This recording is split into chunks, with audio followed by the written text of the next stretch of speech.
Tumepata aibu mara moja, wanafikiri tunaweza kupata aibu mara mbili tena. Jeshi letu ni jeshi la wananchi wa Tanzania. Sijui hawaelewi.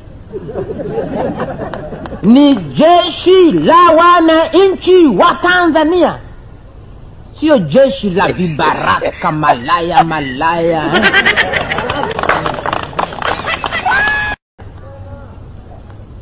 Jeshi letu ni jeshi la wananchi wa Tanzania. Sijui hawaelewi.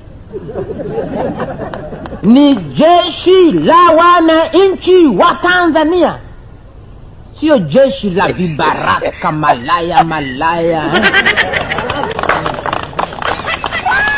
Jeshi letu ni jeshi la wananchi wa Tanzania. Sijui hawaelewi. Ni jeshi la wananchi wa Tanzania, sio jeshi la vibaraka malaya. Tumepata aibu mara moja, wanafikiri tunaweza kupata aibu mara mbili tena. Jeshi letu ni jeshi la wananchi wa Tanzania. Sijui hawaelewi. Tumepata aibu mara moja, wanafikiri tunaweza kupata aibu mara mbili tena. Jeshi letu ni jeshi la wananchi wa Tanzania. Sijui hawaelewi. Ni jeshi la